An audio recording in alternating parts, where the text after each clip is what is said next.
Hello everyone, আসসালামু আলাইকুম। কেমন আছেন সবাই? আজকে খুবই ইন্টারেস্টিং একটা ভিডিও হতে যাচ্ছে, সম্পূর্ণ ভিডিওটা দেখবেন। আজকে আমরা ফ্যামিলির সবাই মিলে চলে গেলাম একটু ঘুরতে। আজকে চলে যাব আমাদের সুনামগঞ্জ জেলার মধ্যে পাহাড়ি এলাকায় সুন্দর একটা পার্ক, এটার নাম হচ্ছে বাচ্চুনগর। আপনারা যারা দেখেন নাই অবশ্যই দেখার চেষ্টা করবেন। আজকে আমি, সজীব, আমার ভাই, বোন, চাচাতো বোন, তারপর বোনের জামাই সবাই মিলে চলে গেলাম এই সুন্দর জায়গাটি দেখতে। যাওয়ার সময় এই যে দেখেন অনেক বড় একটা নদী পার হতে হয়। এটা হচ্ছে আমাদের সুরমা নদী, মানে চলতি নদী। এই নদী পার হলে অনেকটা সময় লাগে, কারণ বিশাল বড় একটা নদী।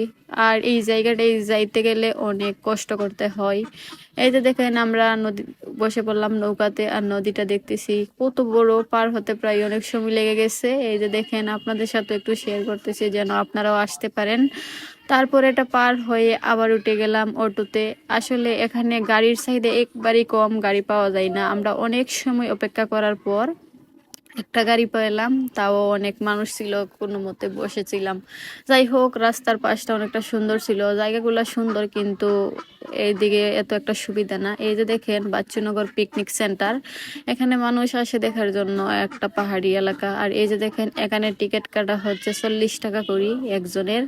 আমরা মানুষ ছিলাম প্রায় 7 জন, যে কারণে সবগুলো টিকিট একসাথে নিয়ে নিলাম, আর একজনের টিকিট ভাড়া কম দিলাম। যাই হোক, এখন আমরা হাঁটতে হাঁটতে আবার চলে আসলাম এই জায়গাটাই। আসলে এটা একটা পাহাড় কেটে এটাকে নতুন করে রং টং দিয়ে একটু নকশা করছে। আগে সবুজ ছিল, আগেই আমার মনে হয় ভালো ছিল। আসলে এটা এখন আর্টিফিশিয়াল হয়ে গেছে, আগে তো প্রাকৃতিক ভাবে কত সুন্দর ছিল। যাই হোক, এটা অনেক আগে থেকেই হয়েছে, কিন্তু আমাদের বাড়ির পাশেই আসতে পারি নাই। এখন সবাই মিলে চলে আসছি, সবাই মিলে ঘোরার মজাই আলাদা। এই যে দেখেন মানুষও তেমন ছিল না, আর কাছাকাছি এই যে দেখেন পাহাড়, এগুলো হচ্ছে ইন্ডিয়ার বর্ডার, ইন্ডিয়ার পাহাড়। এটা হচ্ছে আমরা যেটার মধ্যে গেছি ওটা হচ্ছে বাংলাদেশের পাহাড়, বাংলাদেশের মানুষ এটাকে একটু সুন্দর করছে। আর ওইগুলা হচ্ছে ইন্ডিয়ান পাহাড়, এখান থেকে সব পাহাড় দেখা যায়। আর এই যে দেখেন কত সুন্দর সুন্দর গাছ, যখন বৃষ্টি হয় তখন এই গাছগুলা সুন্দর দেখা যাবে। আর আমার এই সুন্দর বোরকাটা আমি বানাইছি একটা পেজ থেকে কাপড় নিয়ে। এই যে দেখেন কতটা সুন্দর। যাই হোক, জায়গাটা আপনাদের কাছে কেমন লাগলো অবশ্যই কমেন্ট করে বলবেন। আমার কাছে তেমন একটা ভালো লাগে নাই, কারণ এখানে টিকিট ভাড়া 40 টাকা, এটা এই জায়গার অনুযায়ী একটু বেশি হয়ে গেছে। আর এখানে বসার জন্য এই এই যে দেখেন সুপার রাখছে।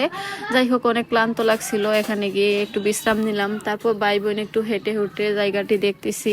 সজীবও গেছিল আমার সাথে। এই যে দেখেন আমার ভাই, তারপর সজীব, সবাই মিলে ঘোরাচুরা করলাম। এখন চলে আসলাম। এই যে দেখেন এগুলা কিন্তু আসলে অরিজিনাল ফুল না, আর্টিফিশিয়াল ফুল। যাই হোক, যেরকমই হোক আলহামদুলিল্লাহ, মানুষের এত ভিড় ছিল না, একদম কম মানুষ। আর আস্থা এই এলাকার ভিতরে এই যে দেখেন একটা দোকান, এই দোকান থেকে কিছু কিনতে গেলাম। যাই হোক, দোকানদার মামা খুবই ভালো মানুষ, উনিও সবকিছু ঠিকঠাক দামে রাখছিলেন। এই যে দেখেন আমরা যতজন মানুষ ততটা নিলাম। ধন্যবাদ সবাইকে।